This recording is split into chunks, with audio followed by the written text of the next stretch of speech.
My name is Jenny Wren, and you have just tuned in to the inaugural episode of Season 1 of the Gritty Birds podcast. This is a new series, and it's brought to you by myself and Vortex Music Magazine. New episodes are going to be released every Tuesday starting June 9th on vrtxmag.com.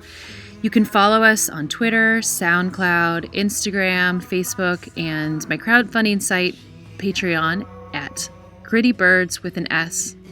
For Season 1, we're going to be going behind the music scene and profiling the insights and the personalities of the grittiest of the industry, the unsung heroes running the game.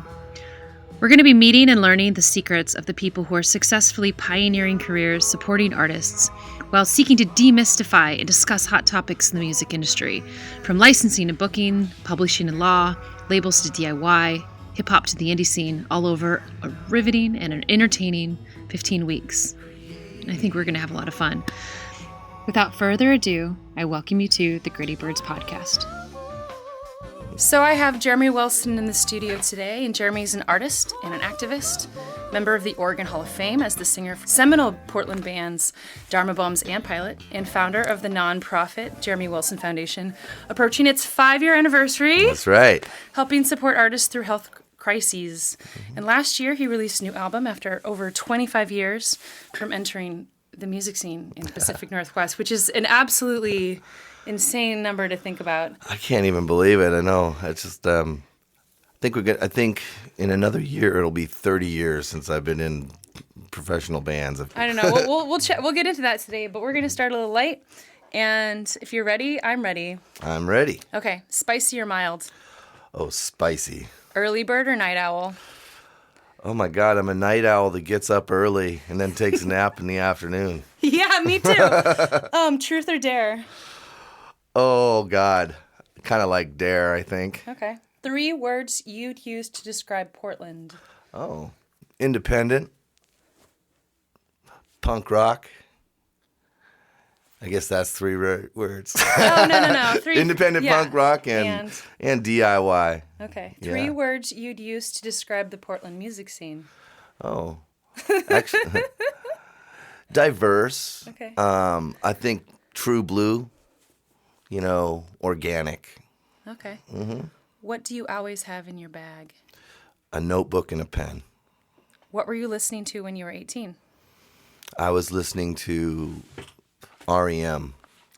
Oh, That was my first album. Mm-hmm. What are you listening to now? The latest record my wife Wendy turned me on to is the new band Always. Okay. They spell With the it ALVVAYS. Yeah. What's the first record that you bought, like in your hands, went to a store? I don't even have to think about it. I remember the first several. The very first record I ever bought for myself was after, in the mid-'70s, my dad took me to see Arlo Guthrie at the Paramount Theater here in Portland, which is now the Schnitzer. And so my first record was Hobo's Lullaby by Arlo Guthrie, and has City of New Orleans on it, that famous song. Yeah. And then, of course, I think I followed it up with Fleetwood Mac, Rumors, and the Who's Next. That's a good start. Just the idea of if you only listen to those 3 for a few years, you'd be fine. And then my mom had an incredible record collection, which I inherited recently. I mean, she's still alive, thank goodness. But and it had a lot of CCR and a lot of female artists like Joan Baez and stuff that she was actually friends with, and so it was kind of a really wonderful record collection, kind of spanning a lot of the Weavers and lots of folk music and rock and roll from the late 60s and early 70s. How did you get into music then? You said your mom knew some of these people? I got into music at the age of 5, and when we moved to Myrtle Beach, South Carolina, and from Detroit, Michigan. And it was a really wonderful group of singer-songwriters that put out records through the Meher Baba community in Myrtle Beach, South Carolina. And at the age of around 6 or 7, Pete Townsend came to that Meher Baba Center there, and I was just hooked when he played for a couple hours of music for all of us with his big orange Gretsch guitar that he has, and started taking music lessons from Scott McCaig was his name, and the adults were wonderful. They would just let me be in their singer-songwriter circles, and I'd play spoons or bongos or whatever and stuff, and they would be sharing songs in the circle. That's really, really cool. And my dad used to build dulcimers too, so lap dulcimers. Oh, I love dulcimers. Yeah. Oh, there was a beautiful dulcimer player at the festival I was just at. It was just kind of like her on the floor, and like she was all like in her head, just moving. I was like, oh my gosh, what is this? What was the last record that you just bought? Oh my goodness. Let's see. I think it was Wendy and I downloaded the Future Islands last album, which we really, really like. I love the energy of that singer. Nice. I don't think I've actually heard that one yet. I've gotten the chance in the past to talk to some of the people in the early Seattle scene, which brought up bands like Pearl Jam and Soundgarden. So I used to live in Ballard, and it was run, one of them was owned by the original bass player for there, etc. And I know that some of the earliest Nirvana shows were with the Dharma Bums. Some of the mythology even tying the meeting of Kurt Cobain and Courtney Love to early shows. So what was it like?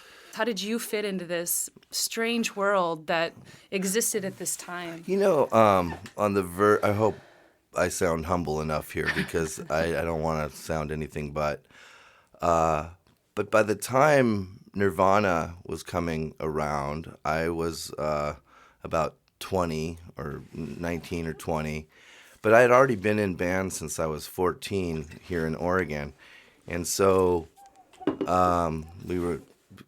the first band was The Watchmen, and the next band was called Perfect Circle, and Perfect Circle was... Those two combined, right? They kind of combined because, to form the Dharma Bums, and we... But not the Perfect Circle and the Watchmen that are now. No, I know. No, prior to that, we came up with those names ourselves. The Watchmen was from Sojourn Watchmen, which was like Underground Railroad kind of thing, and we were going to call ourselves the Weathermen, but then we thought that was a little too subversive, and Dharma Bums just started, pretty early on after our first record with Pop Llama Records. We made a record called Haywire, and when I was 18, and we started drawing really big crowds in Portland area, and we had already been drawing really big crowds in the Willamette Valley and Salem area and stuff. So, believe it or not, bands like Nirvana and those groups and stuff were seeing us as the big band, and were really digging on our records. I'll never ever forget the first time we played with Nirvana was in Minneapolis at a place called the Uptown, I think. And both bands had driven through the night and showed up at this bar that was the Uptown that was actually open at 10 in the morning or whatever, and served breakfast and all this stuff. And both bands sort of ascended on the club around that time in the day.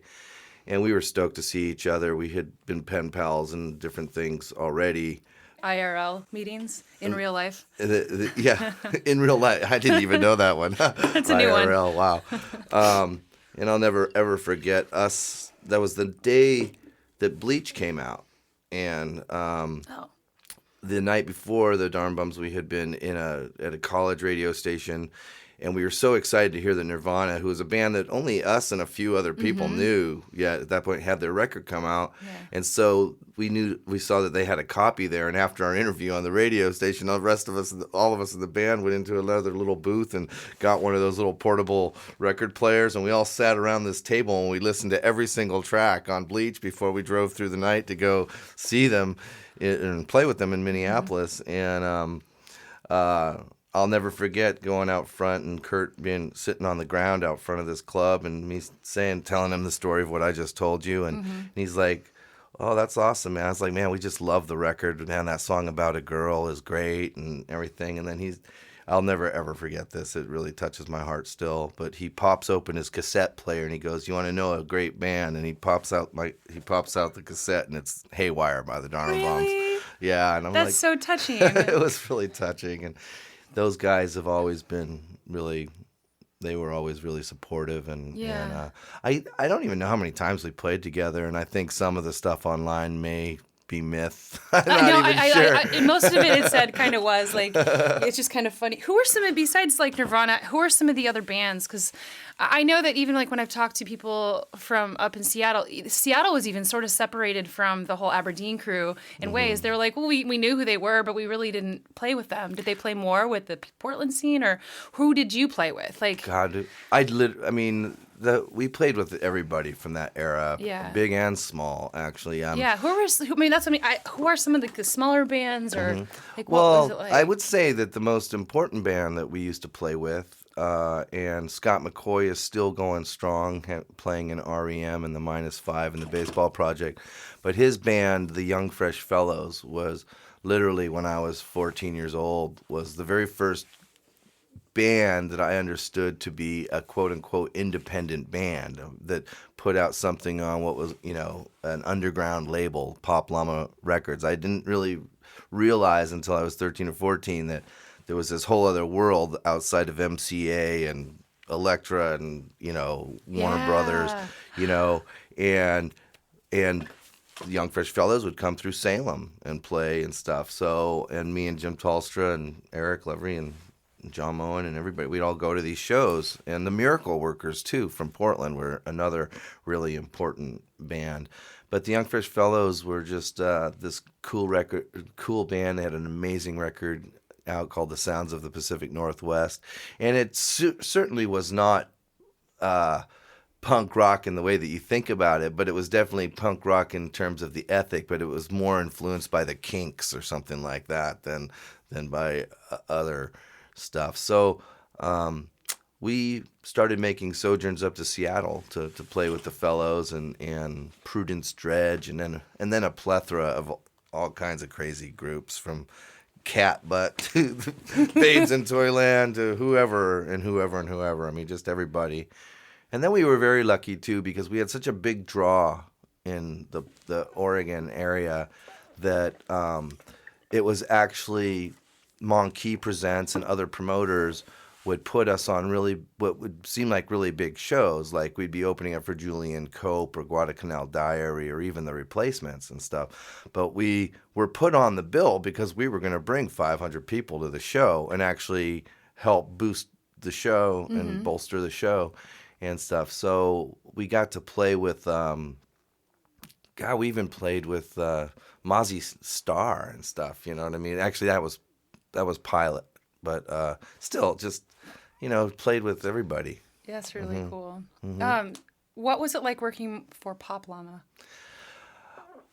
Well, Pop Llama was just a brilliant place. Our famous story is that they were actually building the new studio the week leading up to the weekend that we recorded Haywire, and I have a construction background, so we actually got there a few days before the session started, and I sheetrocked the whole studio, and the guys laid down carpet and stuff like that, and it was just done in Conrad Uno's basement. Cool place. They had a recording console that was from the Stax studio. Yeah. And then I think we did the record. I think it was now I can't remember if it was 16-track analog or 24-track analog. I think it was 16-track. But Scott McCoy from the Young Fresh Fellows and Conrad Uno, who produced much of the Pop Llama catalog, worked on that record together. And we recorded something like 23 or 24 songs in about 2 days, I think. Mostly live, did some few overdubs and stuff. But then I love kind of the old school. We didn't have anything to do with the mix. Scott McCoy and Conrad Uno mixed it, you know what I mean? And we were just thrilled, really by that album. What are some of the key things that you see have changed in the industry, particularly with recording? Let's start with recording, because I have some questions about like touring and things like that. I think that with every good there's bad, and with every bad there's good kind of thing, and it all kind of works as life, But I would say that there were some good things about the old school scenario of recording. You didn't have this ultra accessible format. You didn't have digital recording that was accessible for as little as a $500 investment, right? Yeah. I mean, back in the 80s, even as a teenager, we were playing shows and acting as a small little business, if you will, and putting our money in a shoebox. And, I mean, to go record something, you had to have $3,500 or $5,000 put together. And believe me, in 1980s teenage money during the recession, that was a lot of fucking money, And so I think that the neat thing that did was it sort of made you become very professional. I mean, the one thing I'll always be real proud about with my early years, and even the Watchmen, I mean, I think the Watchmen knew something like, we were only 14, 15, 16 years old in that band, we knew something like 250 songs or something, 50 of them originals and 200 of them like Rolling Stones and CCR and the Beatles, and then also introducing people to bands like the Violent Femmes and Elvis Costello and Squeeze and all these songs and artists that we would emulate, And so what I'm trying to say is that I think that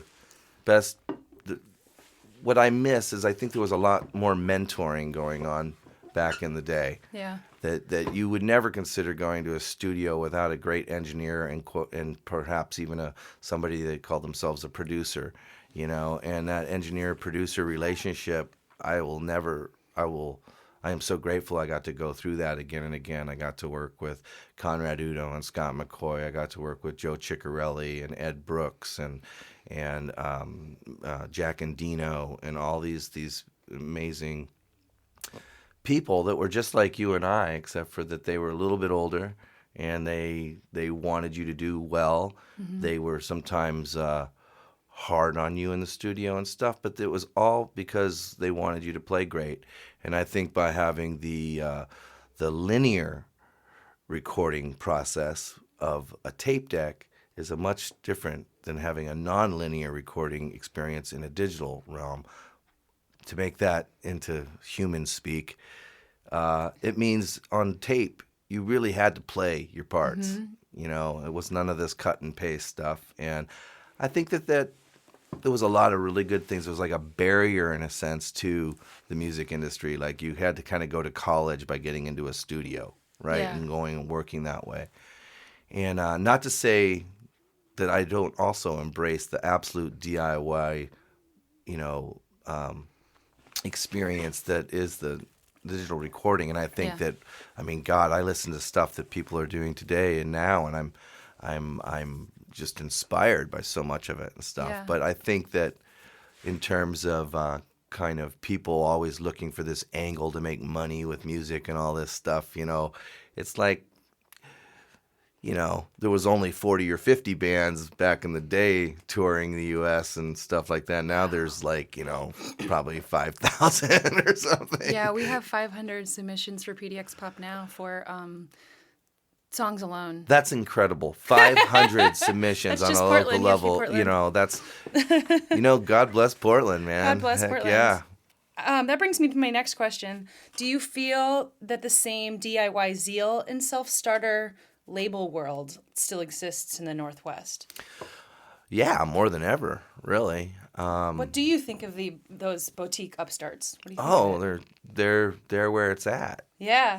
It's where it's at. I think that and I don't know. I'm not up on everything and stuff, but Grade A Records and different labels here in town and stuff are just, they're releasing great music, and they got very industrious groups and stuff. I will say though, it's there was something to the old days though when somebody would put $10,000 or $15,000 or $30,000 into promotions into your groups and stuff, on those indie labels, because even an indie label back in the day meant that you had a recording budget and you had some marketing money, which pretty much I don't think. Money? Where do they get it from? Selling records, actually, yeah, because they actually sold records and getting the bands on the road, and having real, the clubs. I mean, gosh, even when we were teenagers, we'd scoff at playing for less than $500 or $1,000, you know, and now everybody will just play for free. How would you get a $500 to $1,000? Because you would have, because you could go play for 3 hours and you would be you'd be a real working band. And that still exists. Yeah. It's interesting. Yeah. It's just, I think, yeah. Mm-hmm. All right, we're going to lighten up, and then I'm going to come back. All right. Would you rather that everyone in the world, everyone, sounded just like Gilbert Gottfried, or would you only eat roadkill for the rest of your life? Am I going to be a complete moron if I tell you I don't know who Gilbert Gottfried The guy who is? has that like really annoying voice. Oh. I have no idea who you're talking about. Oh, funny. Okay. Yeah. Somebody else who has a really. I'm trying to think. Man, I guess that's a fail one. I'm trying to think. Okay, who else has just some ridiculously annoying voice? I can't even think of it I now. think I would rather eat roadkill than listen to an annoying Somebody with just voice. like a horribly you're like Oh yeah, no. In fact, actually, when my wife and I are watching, what's it called, HBO channels or the Comcast or whatever, and the women and the people are constantly talking, we've always got that thing on mute because it's just like it make us crawl the walls. So funny. Rather be itchy for the rest of your life or be stuck for the rest of your life? Well, I'm already itchy, so You live with it? I think I gotta live with that. Okay. Can you tell me a joke? Oh my God. My favorite joke is, you know when a door isn't a door, don't you? No. When it's a jar. What? That's my favorite Oh, joke. God, that took me too long. I'm terrible at jokes. That's why I ask everyone that question, because I never remember them, and it takes me too long. Yeah. Where and when have you been happiest? Oh, wow. I'm happiest right now. I just got married and I'm extremely happy with having somebody to take on life with. That's awesome, and she's wonderful. Mm-hmm. If your life were a song, what would it be? Oh, won't get fooled again. Won't get fooled again. If you could have a drink with anyone living, who would it be? Ooh. Wow, that list is probably pretty long. I wouldn't mind sitting down with Cheryl Stray right now. You know, she wrote Wild, that movie, that book. Yeah. Talk about her experience. That'd be interesting. Mm-hmm. What about somebody who has passed? Oh, I'd love to have sat down with someone like Ray Charles or Miles Davis or someone like that. Yeah. Mm-hmm. Who has been your biggest hero or mentor? Oh, I have some incredible mentors in my life that I'm so grateful for, both ones that I've met and know and others that are just, I've been a fan. The mentors that I've known, there's a wonderful mystic named Bal Kalchiri who was part of Meher Baba's Mandali that I got to spend many hours with. And he taught me a lot of lessons through storytelling and through that kind of thing. And I'd say also my father is he is a really philosophical kind of guy, but he's also this wonderful carpenter, and I always really appreciate, especially looking back on how hard he made me work as a young guy, and taught me to chop wood and build barns, so he's definitely a big mentor. You could build that studio. Yeah, I did. What's something you don't tell the whole truth about? Oh. White lies. White lies? Mm-hmm. Boy. White lies, that's a tough one. As everybody that knows me knows, I just wear it all on my So so that's not your thing. My I think that's sleeve. fair. You like telling the truth. I do. I will say blunt. this is that, you're sitting here going down memory lane, and like anybody's memory, There's a couple things not there's coming probably a few things that are embellished or made up, but you don't realize it. Yeah. Memory is subjective. Yeah. It's so funny. Mm-hmm. What trait do you value most in a friendship? Oh my God. I would say kindness and honesty. I like that. Honesty, we're back to the truth. Yeah. Your house containing everything you own catches fire. Ooh. After saving your loved ones, and your pets, you have time to safely make a final dash to save one item. What would it be? My dad's Gibson guitar. Why? Because it's my dad's 60s Gibson guitar that fair. he gave to me recently. And I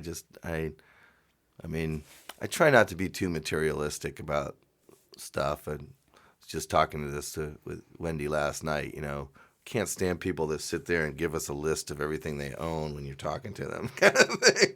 I don't know.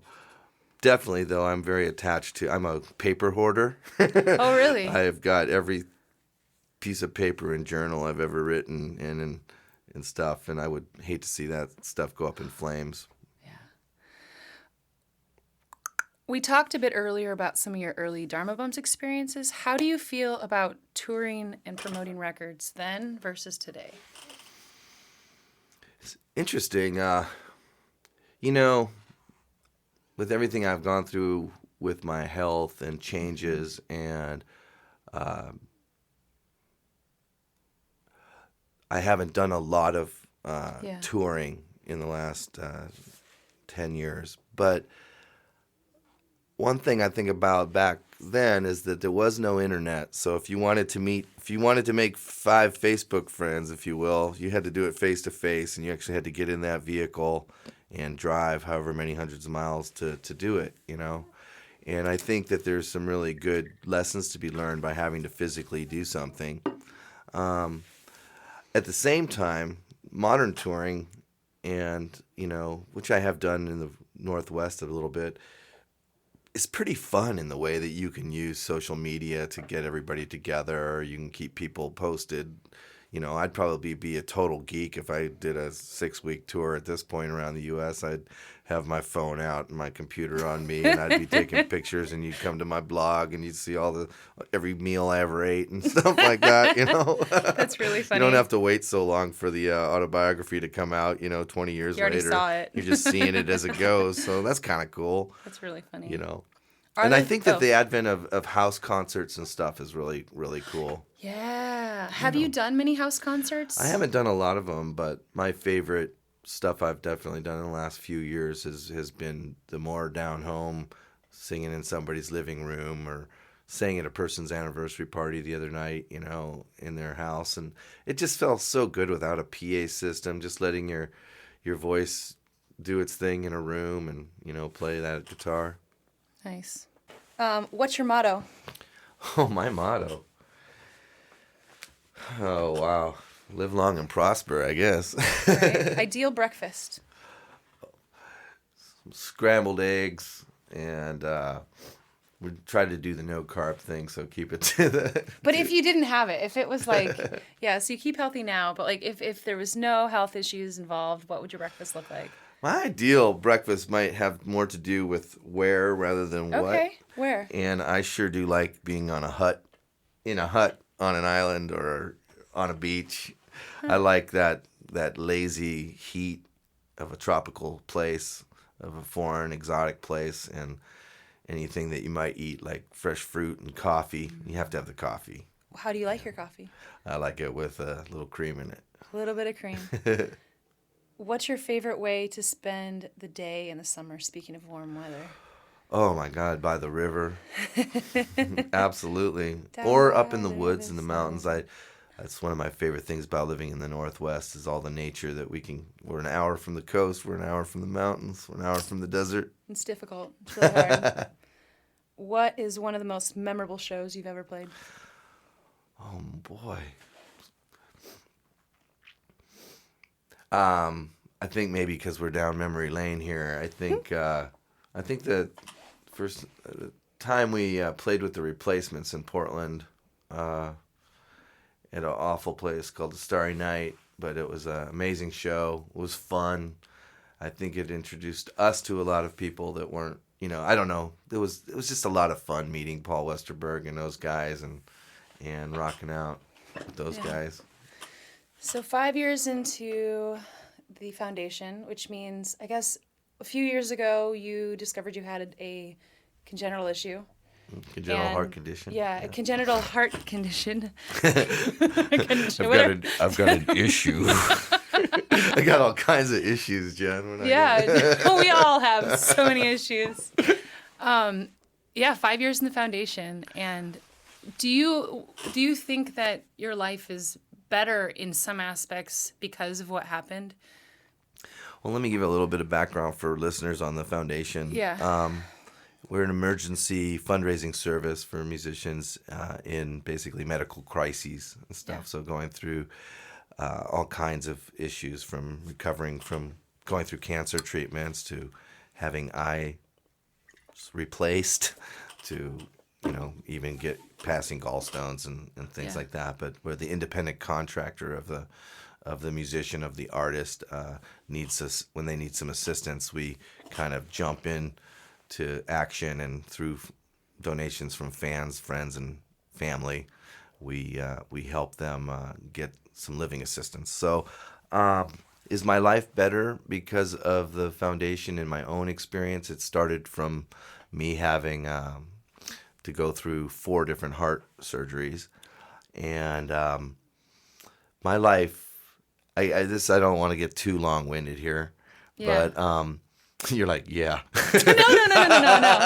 I just, if you've not noticed, is like a word. I often ask what most overused one is, and that's mine. That's funny. So, but, I have been, I was very touched when you acknowledged me as an artist in the opening of this, and I really have kind of pursued an artistic path my whole life. And so anybody that's going to do that is going to have serious sort of ups and downs and ebbs and flows to their lives and their experience and even their money and all those types of things, And so I got to say that when I was diagnosed with my heart condition and I spent the first 4 days in the hospital and everything like that, I was in sort of a little bit of a paranoid and down space in my life. Like, I really thought everybody hated me. I really did think that I was sort of a little bit washed up. I thought that, I don't know. I just had those kind of down feelings, right? And I mean, by absolutely no effort of my own, people slowly were finding out what was going on with me. And before I knew it, Alex Steiniger and Barbara Miller and others put together a fundraiser for me at the Doug Fir that they put together in like a week's time. So really the foundation was started by other people coming to help you. In some ways, yes. Yeah. And absolutely, actually, the way putting it that way. This wouldn't have happened if the community didn't exist. Right. Well, the fact that 400 plus people came to the Doug Fir, I spent probably 4 hours straight just doing a receiving line of everybody that wanted to give me a hug.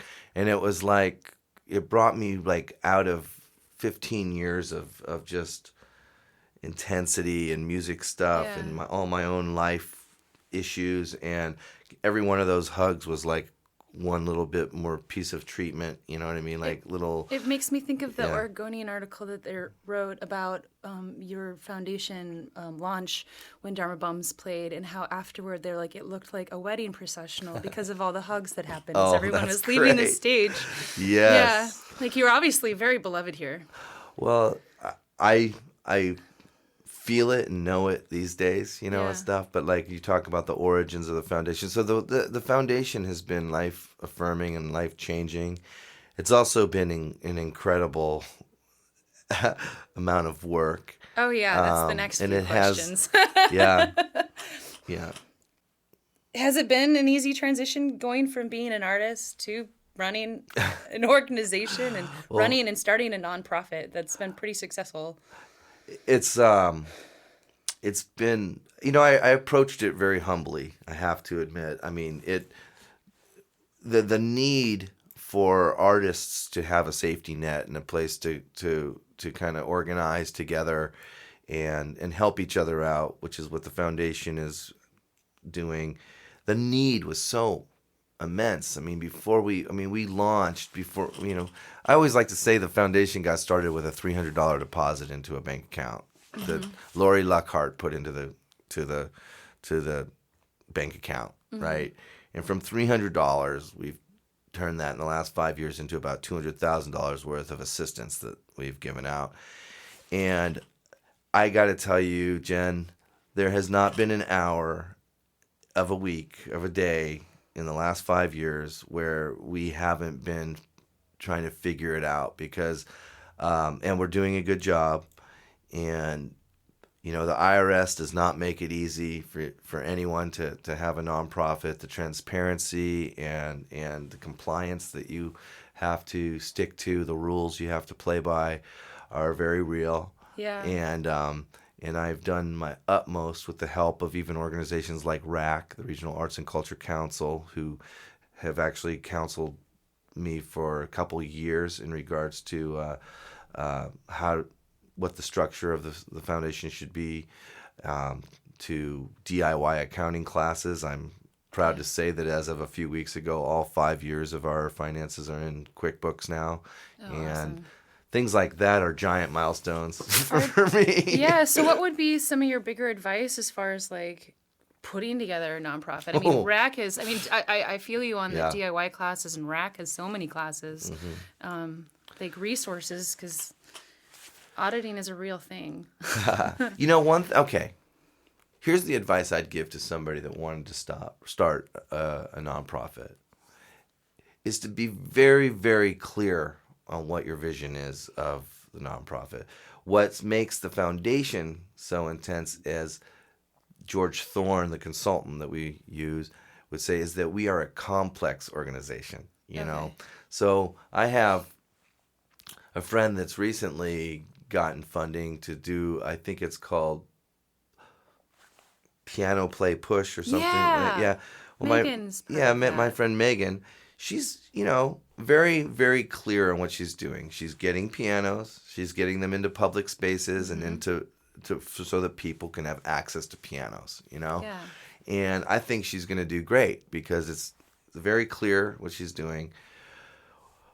Our foundation started off with like, we're going to, you know, not so much we wanted to save the world. We actually just wanted to save some musicians from going homeless, you know, and stuff like that. But what we're taking on is a national issue, which is healthcare. Yeah. You know, and we're also working with a population of people that don't have any rules and regulations behind. There's no minimum wage for a musician. I mean, we can talk about the musicians union and those types of things, but that's a little bit different. And from what I understand, the musicians union in Portland has changed. That you used to be able to walk into the musicians union and get food stamps, like just say like, I'm a musician, and they would sign something off and you'd be able to go. And I know that that's changed quite a bit. Yeah, I don't know a lot about that. I do know that they do really good work with the people that they represent and stuff. And they are trying to be good advocates, you know.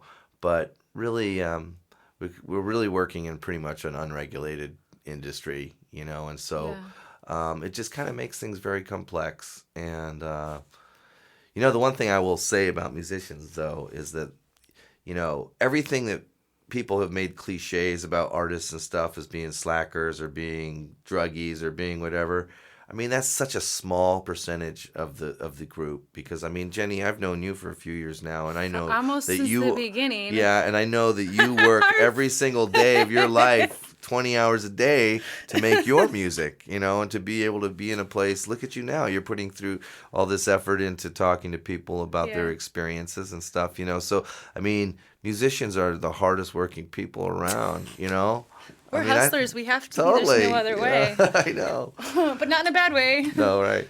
Have you noticed any changes with the rise of universal health care? Have you noticed like any difference in people reaching out to you, or with the people you've worked with? Has that helped at all, do you think? Well, I'm insured now because of Obamacare and stuff. I mean, you know, and I'm very grateful that I was actually able. I mean, I can now get an insurance policy in the $200 range as opposed to the $600+ range. Has it come down that far? Well, yeah, for people like me with pre-existing conditions and things like that.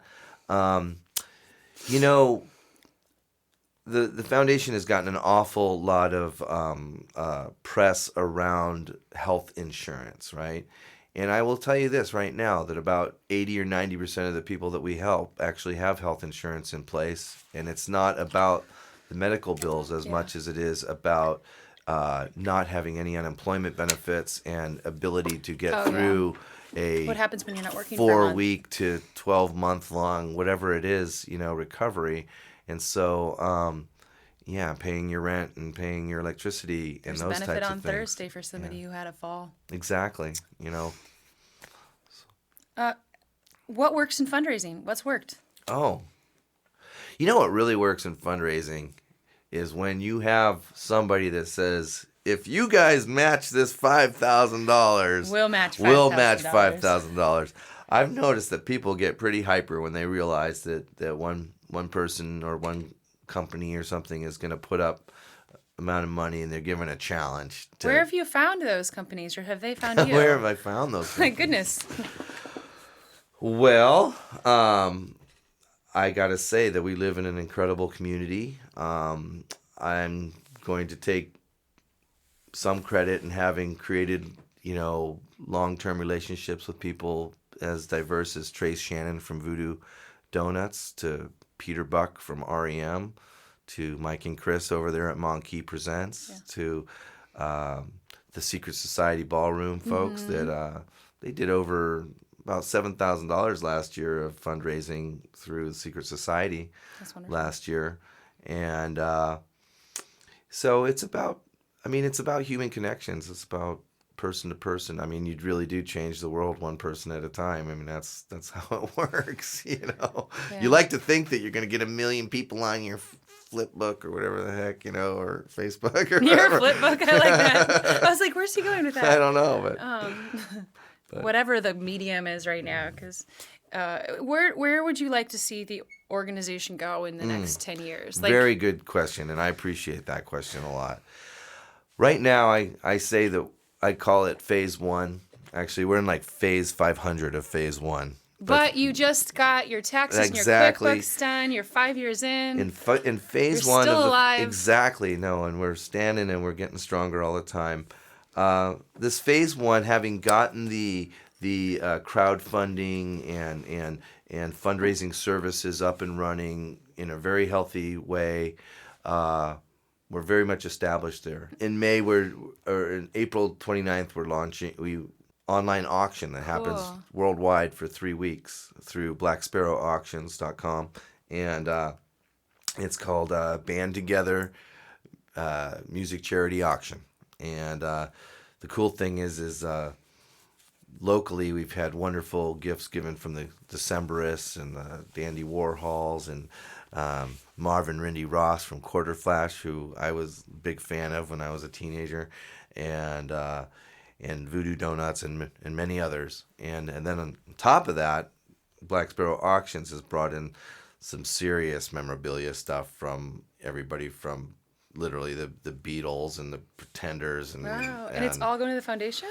On each and every item online, you'll see what percentage of that bid will go to the foundation. The bids from Voodoo Donuts and the Decemberists and the Dandy Warhols, those are all 100% going to the foundation. I think some of these other collectors that Black Sparrow is put together, the percentage can range widely. Or that's still amazing. Yeah, no, it's great, and but you'll be able to see. So if you really want your money to go to the foundation, get one of those items that absolutely. So you were going back into the future part. So that's one piece of it. Oh, the future, yes. We're still in the one. We're in the pushing forward. We're moving on to the next, on to 40 years of Jeremy and the music industry. Well, what we're trying to do is we're trying to create an actual endowment level fund. Okay. So we're in the next year or 2 or 3, moving forward, we're hoping to find some big time investors to establish, an endowment level fund that goes on forever. And what the endowment level would allow us to do would allow us to actually help a lot more people each year. It would be immediate grants that we could give out without all of this event planning and stuff, which even though we've kept the costs way down on this, it's just it's the first beyond event a full, I ever produced was with you, and Yeah. we were like, I learned so much from you. And Yeah. you were like, girl, you don't know what you're doing. And I'm like, that's correct. You did a great job, and you came through in a big time. Well, I learned from someone very wonderful. Oh, Thank you. thank you. So really, the phase 2 is getting this endowment level fund going and being able to help people in a sort of a more immediate fashion and stuff, and hopefully a lot more people, and hopefully to see the foundation either become a truly national organization or it sprout up, affiliates or whatever. Like Northwest, West Coast, kind of fill up the whole region, hopefully. Yeah, at the very least. So right now we started off as quote unquote national, but the board of directors about a year and a half ago, they decided that with me asking them to please decide to keep it to the Oregon and Clark County there in Washington, because just there's so many issues of vetting and making sure that you're really helping out somebody that needs it, and all kinds of stuff. What is the process for vetting somebody who is going through something?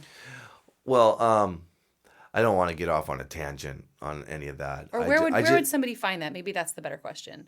Like, if somebody was having an issue, where would they go to be able to go through that process? I see. Or maybe you just then go they can straight ask to the question. thejwf.org, and then I think it's /apply, right? Okay. And that page will give phase 1 application. We do, I'm using phase now a lot, but we do a phase 1 application and a phase 2 application. So phase 1 kind of gets you in the door.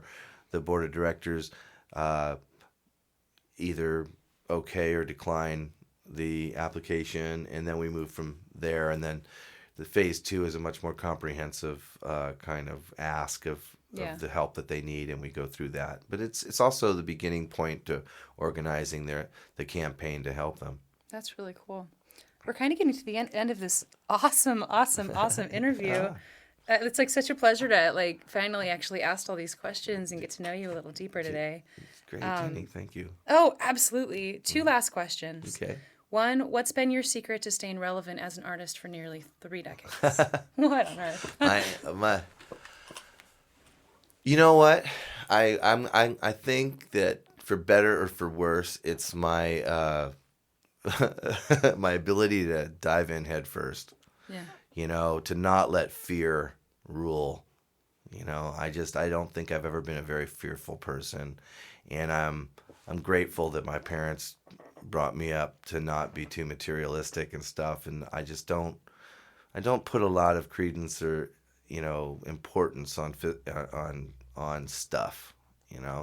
What means more to me is a notebook than notebook and pen are the 2 things you always have on you. And so I think that just trying to not be, to be fearless in stuff, and